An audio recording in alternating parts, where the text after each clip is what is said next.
ಬನ್ನಿ ಸ್ನೇಹಿತರೆ, ಈ ಒಂದು ಮಧ್ಯಾಹ್ನದ ಅವಧಿಯಲ್ಲಿ APF ಚಾನೆಲ್ ನಲ್ಲಿ ಇದೀಗ ತಾನೇ ನಡೆಯುತ್ತಿರುವ ಆಗಲೇ ಮುಗಿದೋಗಿರುವಂತಹ ಈ ಒಂದು 1757ರ ಮಹಾ ದೊಡ್ಡ ತಿರುವನ್ನು ಪಡೆದಂತಹ ಘಟನೆ ಪ್ಲಾಸೀಕರಣದಲ್ಲಿ ಭಾಗವಹಿಸಿದಂತಹ ಸೈನಿಕರ ಒಂದು ಅನುಭವಗಳನ್ನ ನಾವೀಗ ಹಂಚಿಕೆ ಮಾಡ್ಕೊಳ್ಳೋಣ. ಮೊದಲನೇದಾಗಿ ನಮ್ಮ ನವಾಬನ ಪರವಾಗಿ ಹೋರಾಟ ಮಾಡಿದ ಸೈನಿಕನ ಒಂದು ಅಭಿಪ್ರಾಯ ತಿಳೋಕ್ಕಿಂತ ಮುಂಚೆ ನಾನು ಮಾತಾಡ್ತಿರೋದು ಕ್ಯಾಮರಾಮನ್ ಜೊತೆ ರಾಧಾಕ್ಕೆ APF ಚಾನೆಲ್. ಬನ್ನಿ, ಈಗ ನವಾಬನ ಪರವಾಗಿ ಒಂದು ಹೋರಾಟವನ್ನ ಮಾಡಿದಂತ ಸೈನಿಕರನ್ನ ನಾವು ಈಗ ಮಾತಾಡ್ಸೋಣ. ಬನ್ನಿ ಪ್ರವೀಣ್ ಸರ್ ಅವರೇ, ನೀವು ಯಾರ ಪರವಾಗಿ ಹೋರಾಟ ಮಾಡಿದ್ದು?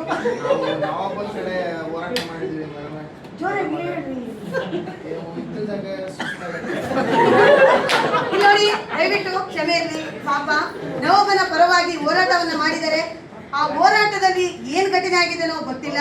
ಅವರು ಬಹಳ ದುಃಖದಲ್ಲಿದ್ದಾರೆ.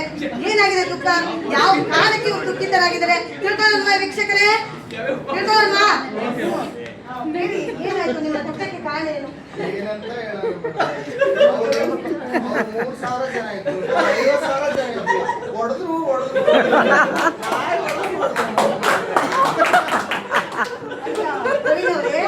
ನೀವು ಹೊಡೆದ್ರು ಅಂದ್ರಲ್ವಾ, ನಿಮ್ಮ ಹತ್ರ ಒಂದು ಯುದ್ಧ ಸಾಮಗ್ರಿಗಳು ಇರ್ಲಿಲ್ವಾ?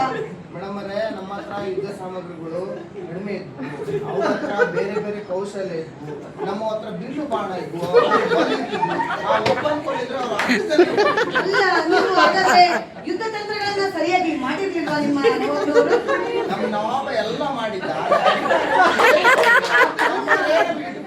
ಅಲ್ಲ, ಹಾಗಾದ್ರೆ ಮುಖ್ಯವಾದ ಕಾರಣ, ಈ ಒಂದು ಯುದ್ಧಕ್ಕೆ ಮುಖ್ಯವಾದ ಕಾರಣ ಯಾರಿರ್ಬೋದು ಅಂತೀರಿ ಪ್ರವೀಣ್ ಅವರು ನಿಮ್ಮ ಸೋಲಿಗೆ? ನಮ್ಮ ನವಾಬನ ಹಳೆಯ ಮೇಡಮ್ ಒಟ್ಟಿಗೆ ತಿಂದು ನೋಡಿದ್ರಲ್ಲ ವೀಕ್ಷಕರೇ, ನಮ್ಮ ನೋಡಿ ದೂರದಲ್ಲಿರುವ ಶತ್ರುಗಳಲ್ಲ, ದುಶ್ಮನ್ ಕಹಾಯ್ ಬಗಲ್ ಮೇ ಹಾಯ್. ಈ ಯುದ್ಧದಿಂದ ಅಲ್ಲಿನೂ ನಮ್ಮ ಭಾರತೀಯರು ತಮ್ಮ ಬುದ್ಧಿ ತೋರಿಸಿದ್ರು. ಇದರಿಂದ ಏನ್ ಗೊತ್ತಾಗುತ್ತೆ ಸ್ನೇಹಿತರೆ, ದಯವಿಟ್ಟು ಪಕ್ಕದಲ್ಲಿರೋರಿಗೆ ಬೆನ್ನಿ ಚೂರಿ ಹಾಕ್ಬೇಡ್ರಿ, ನಂಬಿರ್ತಾರೆ ಅಲ್ವಾ. ನೋಡ್ರಿ, ನಮ್ಮ ಭಾರತದ ಸೋಲಿಗೆ ಕಾರಣ ಯಾರಾದ್ರೂ ನಾವೇ ಆಗ್ಬಿಟ್ಟಿದ್ರಿ. ಹಾಗಾಗಿ ಇರ್ಲಿ, ಸಮಾಧಾನ. ನಾವು ಸೋಲನ್ನು ಗೆಲುವನ್ನು ಕಾಣುವಂತ ರಾಷ್ಟ್ರದವರು, ನೀವು ದುಡ್ಡಿಗೆಡ್ಬೇಡಿ. ದಯವಿಟ್ಟು ಕೂಡ್ರಿ ಪ್ರವೀಣ್ ಸರ್,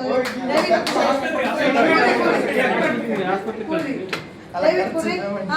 ವೀಕ್ಷಕರೇ, ಇಲ್ಲಿವರೆಗೂ ನಾವು ಭಾರತದ ಪರವಾಗಿ ಹೋರಾಟ ಮಾಡಿದಂತ ವೀರ ಸೈನಿಕರಾದಂತ ಪ್ರವೀಣ್ ಸರ್ ಅವರು ತಮ್ಮ ಮಾಹಿತಿಯನ್ನ ನೀಡಿದ್ರು.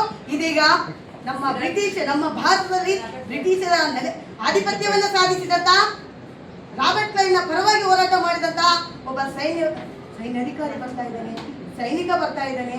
ಅವರನ್ನ ನಾವು ಏನ್ ಮಾಡೋಣ, ಅವ್ರ ಜೊತೆ ನಾವು ಇಂಟರ್ವ್ಯೂ ಮಾಡೋಣವಾ? ಸಂದರ್ಶನ ಮಾಡ್ರಿ ಮೇಡಮ್. ರಾಬರ್ಟ್ ಕ್ಲೈವ್ ಅವರ ಪರವಾಗಿ ನೀವೇನಾ ಹೋರಾಟ? ಹೌದು ಮೇಡಮ್, ನಾವು ಸೇನಾ ದಂಡನಾಯಕ. ಹಾಗಾದ್ರೆ ನಿಮ್ಮ ಒಂದು ಯುದ್ಧದಲ್ಲಿ ನೀವು ಗೆದ್ರ? ಅಬ್ಸಲ್ಯೂಟ್ಲಿ ನಾವು ಗೆದ್ದೀವಿ. ಬನ್ನಿ ಗೆದ್ದಿದ್ದೀರಲ್ವಾ? ನಿಮ್ಮ ಈ ಗೆಲುವಿಗೆ ಕಾರಣ ಯಾರಿರ್ಬೋದು? ನಮ್ಮ ಗೆಲುವಿಗೆ ಕಾರಣ ನಾವೇ. ಯಾಕಂದ್ರೆ ನಾವು ಅಪ್ರಥಮ ವೀರ ರಾಬರ್ಟ್ ಕ್ಲೈವ್ ಅವರ ನೇತೃತ್ವದಲ್ಲಿ ನಾವು ಯುದ್ಧಕ್ಕೆ ಬಂದ್ವಿ. ನಮ್ಮ ಭಾರತ ದೇಶಕ್ಕೆ ಬರೋಕ್ಕಿಂತ ಮುಂಚೆ ನಮ್ಗೇನು ಗೊತ್ತಿದ್ದಿಲ್ಲ. ಭಾರತಕ್ಕೆ ಬಂದಲ್ಲಿ ಗೊತ್ತಾಯ್ತು, ಇಲ್ಲಿ ಬರೀ ಜಾತಿ ಅಂತ ಹೇಳಿ ಬರೀ ಕಿತ್ತಾಡ್ತಿದ್ರು. ನಮ್ಗೆ ಇನ್ನೂ ಸುಲಭ ಆಯ್ತು, ಇಲ್ಲಿ ಆಳ್ಬೋದು ಈಸಿಯಾಗಿ ಅಂತೇಳಿ ನಾವು ಏನ್ ಮಾಡಿದ್ವಿ, ಮೀರ್ ಜಾಫರ್ ಅಂತೇಳಿ ಒಬ್ಬ ಎಂಜಲ್ ನಾಯಿ ಅಂತವ್ ನಾವು ಹಿಡಿದ್ವಿ. ಫಸ್ಟ್ ಹಿಡಿದ ಮೇಲೆ 3 5 ರೂಪಾಯಿ ಕಾಯಿನ್ ಕೊಟ್ಟಿವಿ, ಒಪ್ಕೊಂಡ್ಬಿಟ್ಟ. ಕಾಯಿನಿಗೆ ಸೇಲ್ ಆಗೋದ ನಮ್ಮ ಭಾರತೀಯ ವ್ಯಕ್ತಿ ದುರಂತ. ಆದ್ರೂ ನೀವೊಂದು ಯಾವ ಯುದ್ಧ ತಂತ್ರವನ್ನ ಬಳಸಿದ್ರಿ ಇಲ್ಲಿ? ನಾವು ಇಲ್ಲಿ ಬಹಳಷ್ಟು ಕಷ್ಟ ಏನು ಪಟ್ಟಿಲ್ಲ, ಹೊಡೆದಾಡಿದ್ವಿ, ನಮ್ದೇ ಆದ ಐಡಿಯಾಗಳು ಮಾಡಿದ್ವಿ. ಆಮೇಲೆ ಇಲ್ಲಿ ಕೆಲವೊಂದು ಮದ್ದುಗುಂಡುಗಳೇನಿದಾವೆ ಅದ್ರೊಳಗಡೆ ನಾವು ಬೇರೆ ಬೇರೆ ರೀತಿಯ ಕಸ ಪುಡಿಗಳನ್ನ ತುಂಬಿದ್ವಿ. ಅವ್ರಿಗೆ ಒಟ್ಟು ಮದ್ದುಗುಂಡುಗಳು ಕೆಲಸ ಮಾಡೋದನ್ನ ನೋಡ್ಕೊಂಡಿವಿ. ಪ್ರಮುಖವಾಗಿ ಮೀರ್ ಜಾಫರ್ನ ಹಿಡಿದು ನಾವು 20,000 ಸೈನಿಕರನ್ನು ಹೋಲ್ಡ್ ಮಾಡಿಸಿದೀವಿ ಬರ್ಲಾರ್ದಂಗೆ ಮುಂದಕ್ಕೆ. ಅಲ್ಲಿಗೆ ಸಿರಜುದ್ದೋಲು ಪರಾರಿ ಆಗ್ಬಿಟ್ಟ ನಮ್ಮ ಭೇಟಿಗೆ. ಹಾಗಾಗಿ ಇರ್ಲಿ, ನಿಮ್ಮ ಒಂದು ಗೆಲುವಿಗೆ ಈ ಒಂದು ಖುಷಿಯಾದ ಮಾತುಗಳಿಗೆ ನಿಮ್ಮ ಮಾತುಗಳು ಜಾಸ್ತಿ ಹೇಳ್ತಾ ಇದ್ರಿ. ದಯವಿಟ್ಟು ಅದೇ ಖುಷಿ ಮುಂದುವರಿಲಿ. ನೆಕ್ಸ್ಟ್ ನಮ್ಮವ್ರು ಬರ್ತಾರೆ. ಅವರ ಯಾವ ರೀತಿ ಒಂದು ಯುದ್ಧ ತಂತ್ರವನ್ನ ಬಳಸಿದ್ರು ಅನ್ನುವಂಥದ್ದನ್ನ ನೋಡಿದ್ವಿ ವೀಕ್ಷಕರೇ. ಹಾಗಾದ್ರೆ ಈ ಒಂದು ಯುದ್ಧದ ಪರಿಣಾಮ, ಇದಕ್ಕೆ ಪರಿಣಾಮವನ್ನ ನಮ್ಮ ಜೊತೆಯಲ್ಲಿರುವಂತಹ ಒಬ್ಬ ಸ್ನೇಹಿತರು ಹಂಚಿಕೆ ಮಾಡ್ಕೊಳ್ತಾರೆ. ಒಂದೇ ನಿಮಿಷದಲ್ಲಿ ದಯವಿಟ್ಟು ಕ್ಷಮೆ ಇರಲಿ, ಸಮಯ ಜಾಸ್ತಿ ಆಗಿದೆ ಅಂತ. 6 ನಿಮಿಷ ಆಯ್ತು ಅಲ್ಲಿ. ಬನ್ನಿ ಮೇಡಮ್, ಈ ಒಂದು ಯುದ್ಧಕ್ಕೆ ಮುಖ್ಯವಾದ ಕಾರಣ ಏನ್ರಿ ಮೇಡಮ್? ಏನ್ ಹೇಳ್ಬೇಕ್ರಿ ಮೇಡಮ್? ಬನ್ನಿ, ಬನ್ನಿ. ಏನ್ ಹೇಳ್ಬೇಕನ್ನೋದು ತಿಳಿವಲ್ತಾರೆ ಮೇಡಮ್. ಅವು ಕೆಂಪು ಮುಸ್ಲಿಂ ಮಂಗ್ಯಾಗಳು ಸಮುದ್ರ ದಾಟಿ ಬಂದ್ರಿ, ಅವು ಬಂದು ನಮ್ಮ ದೇಶಕ್ಕೆ ಬಂದು ಇಲ್ಲೇ ಉಣ್ಣಾಕಂತ ಬಂದು ನಮ್ದ ಏನ್ ಕೊಟ್ಟಿದ್ರಲ್ಲ ಪರವಾನಿಗೆ, ಆ ದಸ್ತಕಗಳನ್ನು ದುರುಪಯೋಗ ಮಾಡ್ಕೊಳ್ತಿಬಿಟ್ರು. ಇಲ್ಲಿ ಏನ ಇಲ್ಲ ಒಟ್ಟಿಗೆ ಒಂಚೂರು ಬಟ್ಟಿಗೆ ಅಂತಂದು ಪಾಪ ನಮ್ಮ ರಾಜರು ಅವ್ರಿಗೆ ಅವಕಾಶ ಕೊಟ್ರ ಅದನ್ನ ಹೊಳ್ಳಿ ಅವ್ರು ಏನ್ ಮಾಡಿದ್ರು, ಮೋಸ ಮಾಡಿದ್ರು. ಹಂಗಂತ ಎಲ್ಲ ಜನ ಅನ್ಕೊಂತಾರ ಅದ ತರ ಇರ್ಬೇಕಂತ ಅನ್ಸಕತ್ರ. ಮತ್ತ ಇನ್ನೊಂದು ಸಂರಕ್ಷಣೆಗಾಗಿ ರಾಜನ ವಶದಲ್ಲಿರ್ತಕ್ಕಂಥ ಕಲ್ಕತ್ತಾದ ಕೋರ್ಟ್, ವಿಲಿಯಂ ಕೋರ್ಟ್ ಐತಲ್ರಿ, ಅದನ್ನ ರಾಜನ ಅನುಮತಿ ಇಲ್ಲ. ಯಾಕಂದ್ರೆ ಇಲ್ಲಿ ಬಂದಾರ ಅಂದ್ಮೇಲೆ ಇಲ್ಲಿ ಪರ್ಮಿಷನ್ ತಗೋಬೇಕಿಲ್ರಿ.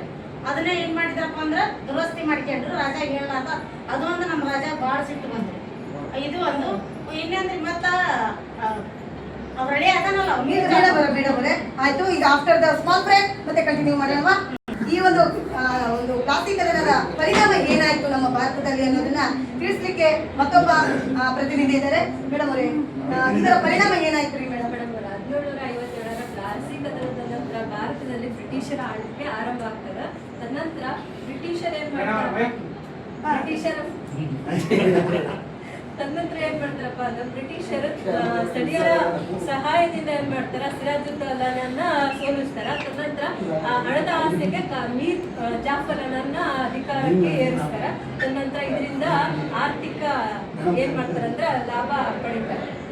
ಒಟ್ಟಾರೆಯಾಗಿ ಸ್ನೇಹಿತರೆ ನೋಡಿದ್ರಲ್ವಾ, ಭಾರತದ ಇತಿಹಾಸದಲ್ಲಿ ಬ್ರಿಟಿಷರ ಆಧಿಪತ್ಯವನ್ನ ಸಾಧಿಸಿದ ಭಾರತದ ಮಹಾ ತಿರುವಿಗೆ ಕಾರಣವಿದ್ದುದು ನಮ್ಮ ಪ್ಲಾಸ್ಟಿಕ್ ಕದನ. ಇಲ್ಲಿವರೆಗೂ ಒಂದು ನಮ್ಮ ಚಾನಲ್ ಅನ್ನು ವೀಕ್ಷಣೆ ಮಾಡಿದಂತ ತಮ್ಮೆಲ್ಲರಿಗೂ ಧನ್ಯವಾದಗಳು. ಕ್ಯಾಮರಾಮನ್ ರಾಜ್ ಜೊತೆ ರಾಧಾ ಕೆ, FF ಚಾನಲ್, ಧನ್ಯವಾದಗಳು.